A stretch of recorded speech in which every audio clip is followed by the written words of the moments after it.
चलिए, माननीय नेतागण क्या कहे आपने सुन लिया। आप देखिए, पश्चिम बंगाल में कोलकाता से दिल्ली तक घमासान छिड़ा हुआ है इस वक्त। जो कल्याण बनर्जी ममता के सबसे करीबी सांसद माने जाते रहे हैं, जो कल तक एनडीए सरकार पर चुन चुन कर हमला करते थे, वो उनके सुर जो हैं थोड़े थोड़े बदले हुए नजर आ रहे हैं। झुक गया अपना नरेंद्र मोदी का पास, झुक गया, बचने के लिए झुक गया। अब झुकेगा नहीं, क्या बोल रहे हैं, झुक गया बीजेपी का पास, झुक। जी, तो वही कल्याण बनर्जी, उन्हीं को सुन रहे थे। अब ममता के खिलाफ मोर्चा खोल रहे हैं। कल्याण ने ममता को अल्टीमेटम तक दे दिया है कि या तो वो उन्हें चुने या अभिषेक बनर्जी को।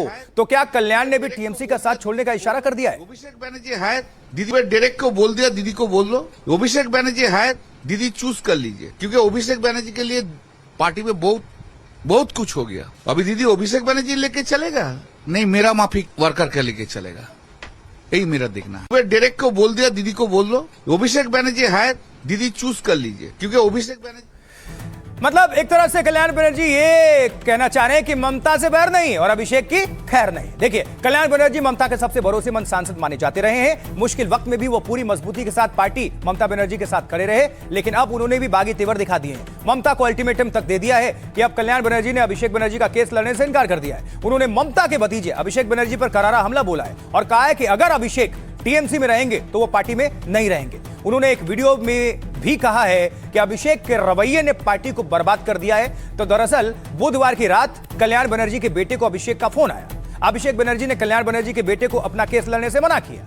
पैरवी से मना करने के बाद कल्याण बनर्जी बुरी तरह से नाराज हो गए और ममता बनर्जी को कहा या तो अभिषेक को चुने या अपने वफादारों को। तो दरअसल ये पूरा मामला विधायकों के हस्ताक्षर मेल नहीं खाने से जुड़ा हुआ है। इस मामले में आज हाई कोर्ट में सुनवाई थी, जिसमें कल्याण बनर्जी वकील थे, लेकिन अब उनकी जगह कोई जूनियर वकील टीएमसी की पैरवी कर रहा है। कल्याण बनर्जी मशहूर वकील है वहां और बंगाल के श्रीरामपुर से टीएमसी के सांसद हैं। अदालत में टीएमसी से जुड़े ज्यादातर मामलों की वो पैरवी करते हैं। पश्चिम बंगाल के नतीजों के बाद नाराज लोगों ने उन पर भी अटैक किया था। पूर्व उपराष्ट्रपति जगदीप धनखड़ की मिमिक्री करके वो विवादों में रहे हैं, आपको याद होगा वहां। तो कल्याण बनर्जी ममता से क्यों खफा है, आइए सुनाते हैं जरा क्या रहे हैं कल्याण बनर्जी और उनकी नाराजगी पर बीजेपी और टीएमसी क्या कुछ कह रहे हैं। उनका एरोगेंसी, उनका बिहेवियर ये अनटॉलरेबल हो गया। इस टाइम में हम दीदी का पास खड़ा है, आप लोग देख रहे हैं, हर जगह हम जा रहे हैं, रिस्क लेके जा रहे हैं, तब भी उसको डिसरेस्पेक्ट करने का आदत नहीं बदला। वो सबको समझता है वो जो कैमक स्ट्रीट का एम्प्लॉई है। पार्टी से डिसरेस्पेक्ट नहीं किया है, अभिषेक बनर्जी ने डिसरेस्पेक्ट किया है, पार्टी ने नहीं डिसरेस्पेक्ट किया है। पार्टी तो अभिषेक नहीं है, पार्टी तो अलग है। इसलिए हम दीदी को बस आप सोच लीजिए कौन किसको श्लोक के लिए चलेंगे। अभिषेक बनर्जी का माफिक आदमी के लिए चलेंगे तो हम नहीं है आपका। वो हम लोग डिस्कस करेंगे इसके बारे में, लेकिन कल्याण जी जो भी रिएक्ट किया है उसके ऊपर हमारा कोई कमेंट या कॉन्ट्राडिक्शन नहीं है। बट कल्याण बनर्जी जो बोल रहे हैं ये बात तो रिजू दत्ता भी बोल रहा है, ये बात तो ऋतुव्रत बंदोपाध्याय भी बोल रहा है, ये बात तो शताब्दी राय भी बोल रही है, ये बात तो काकुली घोष दस्तीदार जी भी बोल रहे हैं। एक व्यक्ति जिसका योग्यता नहीं है एक काउंसिलर बनने का, दीदी ने धृतराष्ट्र की तरह अपनी आंखें बंद कर ली और उस व्यक्ति को प्रतिष्ठित करने के लिए राजनीति में उन्होंने सबको साइड कर दिया। एक व्यक्ति ने, जिस तृणमूल कांग्रेस को ममता बनर्जी ने इतने मेहनत से अपने खून पसीने से तैयार किया था, एक व्यक्ति ने उस पार्टी को खत्म कर दिया, बर्बाद कर दिया। कल्याण बनर्जी फाइटर है, वो दीदी के साथ शुरू से लेके आज तक खड़ा रहा है। कल्याण बनर्जी कहीं नहीं जाएगा। कल्याण बनर्जी भावुक आदमी है और दीदी का नाम लिया, दीदी बात करेगी और दीदी बात करेगी, ठीक हो जाएगा।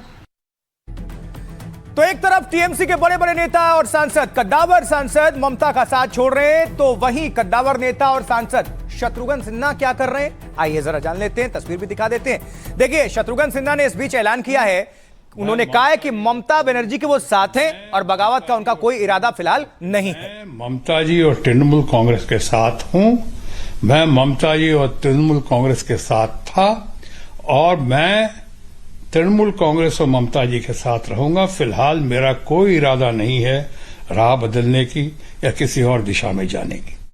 लेकिन उन्होंने कहा कि फिलहाल कोई इरादा नहीं है। फिलहाल शब्द को हटा दे तो इसके बहुत मायने होते हैं।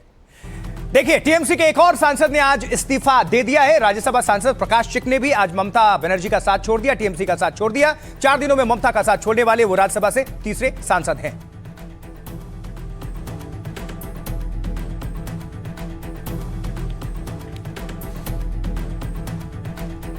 अब आपके सामने रखेंगे तमाम डिटेल्स। तो कितने विधायक सांसदों ने पार्टी का साथ छोड़ा, यह भी जान लीजिए। देखिए, टीएमसी के जो विधायक हैं अभी 80 और बाकी इसमें से विधायकों की संख्या कितनी है? 64, यानी कि ममता के साथ मात्र 16। अभी मतलब जो सूत्र बता रहे हैं, जो खबरों के मुताबिक 16 ही रह जाएंगे, आप समझिए। और टीएमसी के सांसद कितने हैं मौजूदा? 28। बाकी सांसद कितने हैं? उसमें से 20 हैं। और ममता के साथ कितने रह जाएंगे? अगर 8 सिर्फ रह जाएंगे। और राज्यसभा के टीएमसी सांसद कितने हैं? 13। और टीएमसी जो उन्होंने छोड़ी है सदस्यों ने 3, ममता के साथ फिलहाल 10। यह है हिसाब किताब। लेकिन आगे देखिए, पार्षद मेयर में भी भगदड़ मची है। पहले टीएमसी के पार्षद 1900 से ज्यादा संख्या में थे। टीएमसी छोड़ने वाले पार्षद 150 प्लस हैं अभी। ममता के साथ करीब 1700। पहले ममता के साथ मेयर जो 7 हैं वो, और ममता का साथ जिन्होंने छोड़ दिया वो, उनकी संख्या 2 है, जो नीचे आप देख भी पा रहे हैं ग्राफिक्स के माध्यम से, आपको विस्तार से पहुंचा रहे हैं। चलिए आगे बढ़ते हैं। ममता की पार्टी में भगदड़ मची है, जैसा सभी देख पा रहे हैं, सुन पा रहे हैं। पार्टी छोड़ने वाले नेताओं के बीच कैसे ममता को थोड़ी राहत मिली है, अब आपको सुनवाते हैं ममता के करीबी सांसद शत्रुघ्न सिन्हा और दूसरे बड़े नेताओं के बयान। मैं बोल दिया, मैंडेट को देखते हुए मैं अपना पर्सनल डिसीजन दिया हूं। बंगाल में 15 साल के बाद में सरकार परिवर्तन हुआ एवं राज्य केंद्र दोनों को मिलकर काम करना है। 34 साल लेफ्ट के समय में भी कोलिब्रेशन नहीं मिला, 15 साल भी नहीं मिला। ये 50 साल का जो सफर है, इसमें केंद्र राज्य के बीच में डिफरेंसेस था। अब राज्य केंद्र मिलने से कितना डेवलपमेंट होगा ये सबको। जिस घड़ी में, जिस मुसीबत की घड़ी में ममता जी ने हमारा साथ दिया, आज मेरा फर्ज बनता है, मेरा कर्तव्य है कि मैं आज उनकी मुसीबत की घड़ी में या दुख की घड़ी में मैं उनका साथ दूं। मैं ममता जी के साथ हूं, ममता जी के साथ था और आने वाले दिनों में भी ममता जी के साथ रहूंगा। मेरा ऐसा कोई इरादा नहीं है फिलहाल कि मैं किसी और दिशा में जाऊं या किसी और जगह शामिल हो जाऊं। समाप्त हो जाएगा। अभिषेक बनर्जी जेल चले जाएंगे, ममता बनर्जी रह जाएंगे और कोई नहीं बचेगा। इसीलिए ममता बनर्जी को मैं कहना चाहता हूं, तृणमूल कांग्रेस का साइन बोर्ड आपने लगाया था, आपका सम्मान जाते जाते आप साइन बोर्ड खोल दीजिए। जो हो रहा है आप सब देख रहे हैं, जिसका जो मर्जी है वो करेंगे। लेकिन आने वाला दिन में ये साबित हो जाएगा, जब भी पार्टी का सामने कोई खतरा आया है, जब भी ममता बनर्जी बड़ी मुसीबत में पड़ी है, अल्टीमेटली जो जीता वही सिकंदर ममता बनर्जी जीता। तृणमूल के संगठन, अभिषेक बनर्जी का संगठन में संघ है, गठन नहीं है। सभा के लोग जो निर्णय ले रहे हैं उसके साथ हमारा लेजिस्लेटिव पार्टी का विरोध रह सकता है, मगर तानाशाही के खिलाफ जामूरियत के लिए जो लोग जो आवाज उठे रहे हैं, हम लोग इसको स्वागत करते हैं। तो एक तरफ पार्टी टीएमसी पार्टी में टूट चल रही है, सांसद जो इधर उधर जा रहे हैं, और दूसरी तरफ प्रधानमंत्री नरेंद्र मोदी क्या कर रहे हैं इस पर। प्रधानमंत्री नरेंद्र मोदी नीति आयोग की बैठक में पहुंचे दिल्ली, और वहां पर तमाम जो देख रहे हैं नेताओं के साथ महामंथन, देश की रफ्तार और उसमें कैसे विकास हो, और उसको लेकर यह महामंथन का दौर। तमाम राज्यों के मुख्यमंत्री इसमें शिरकत कर रहे हैं, आप देख पा रहे हैं।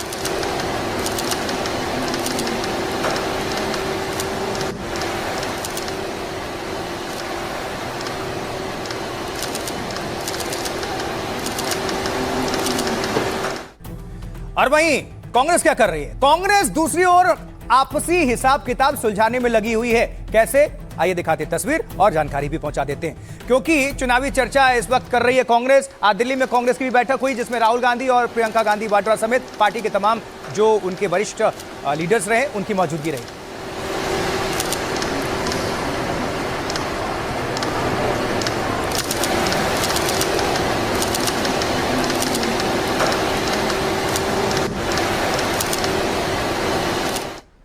और देखिए, कांग्रेस की तरफ से टेंशन और उस वक्त बढ़ गया जब मध्य प्रदेश ने बीजेपी ने राज्यसभा की 3 की तीनों सीटें अपने नाम कर ली, यानी जीत ली।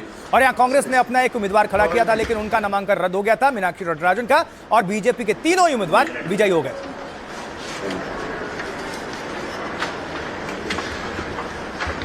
Thank you.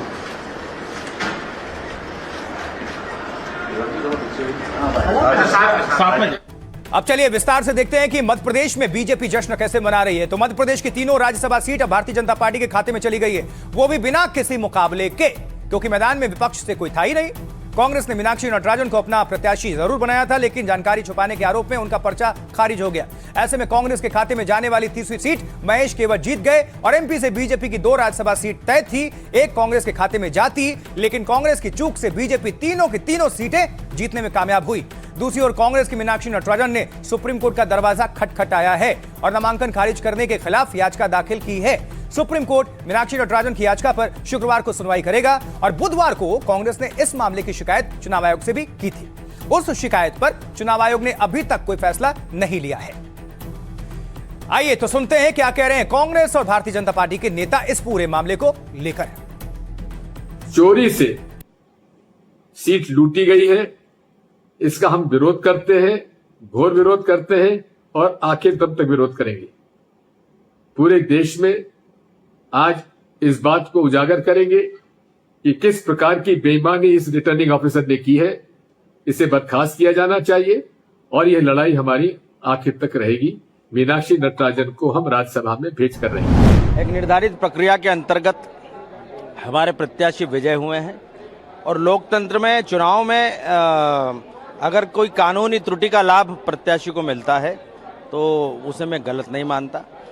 आपराधिक प्रकरण दर्ज होना, आपराधिक चरित्र होना, ये लोकतंत्र के लिए बहुत घातक है। केवल नोटिस के आधार पर फॉर्म रिजेक्ट करना ये क्राइम नहीं है, ये लोकतंत्र की हत्या का अंतिम प्रयास है। कागज इफेक्टिव नहीं है, कहाँ से आया, किसने दिया, विषय नहीं आता है। ये कागज आया वो फ्रॉड था। न्याय से तो हमेशा उम्मीद रहनी चाहिए, देश हमारा है, व्यवस्था हमारी है। अगर जिस दिन न्याय पे से व्यवस्था हट जाएगी उस दिन क्रांति आएगी, देखना।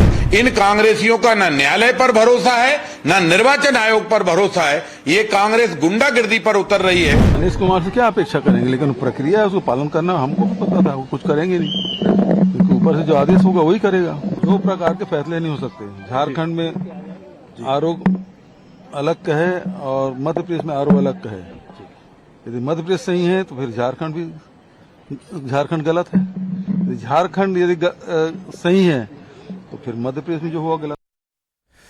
तो पहले हमने बंगाल की बात की, फिर हमने मध्य प्रदेश की बात की, अब आपको लिए चलते हैं बिहार, क्योंकि बिहार की बात हम करेंगे जहां विधान परिषद एमएलसी चुनाव में एनडीए ने बम्पर जीत हासिल की है। यहां नीतीश कुमार के बेटे निशांत कुमार विधान परिषद चुनाव जीत गए हैं, तो भोजपुरी गायक पवन सिंह को भी जीत मिली है, बन गए हैं अब वो एमएलसी।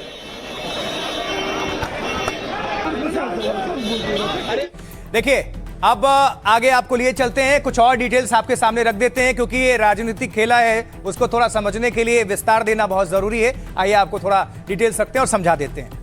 देखिए विधान परिषद के चुनाव में एनडीए का दबदबा कायम रहा। 10 में से 9 सीटों पर एनडीए के उम्मीदवार निर्विरोध चुन लिए गए। बीजेपी के 4 और जेडीयू के 4 उम्मीदवारों ने जीत हासिल की। वहीं एलजेपी रामविलास के एक उम्मीदवार को भी सफलता मिली है, मतदान की जरूरत नहीं पड़ी और एक सीट आरजेडी के खाते में भी गई है। नीतीश कुमार के पुत्र निशांत कुमार अब विधान परिषद के सदस्य होंगे। बीजेपी के पवन सिंह और संजय मयूख ने भी जीत हासिल की है। 9 सीटों में से पहले बीजेपी के पास 2 सीटें थी और अब हो गई हैं कितनी, 4। आइए इसी के साथ सुन लेते हैं कि क्या कह रहे हैं निशांत कुमार।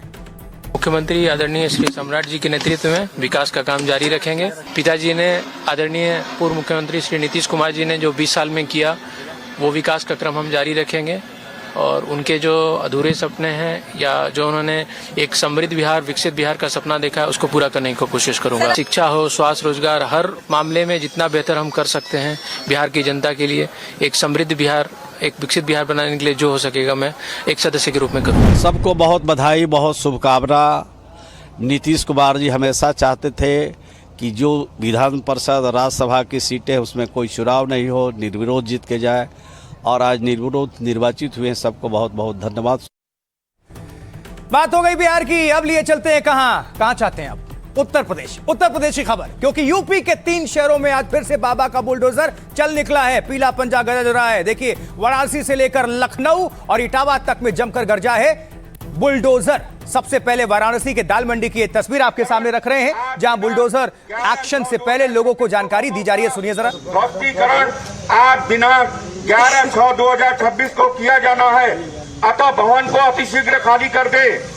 जिन भवनों की रजिस्ट्री हो चुकी है उन सभी भवनों पर आज दिनांक 11/6/2026 को ध्वस्तीकरण की कार्रवाई की जाएगी। ये तो अनाउंस सुन लिया आपने, और इसके बाद दाल मंडी इलाके में जमकर चल गया बुलडोजर। कई मकानों को तोड़ा गया। कड़ी सुरक्षा के बीच ये बुलडोजर एक्शन हुआ। ये देखिए, ये सड़क चौड़ीकरण, नवीनीकरण, ये सब कुछ, ये कई सौ करोड़ का प्रोजेक्ट है जिससे आने वाले वक्त में शहर की जो छवि है वो बदलेगी। एक स्वच्छ, सुंदर और एक कहते हैं सब कुछ संयोजित तरीके से हो, उसी के लिए ये सब कुछ किया जाए।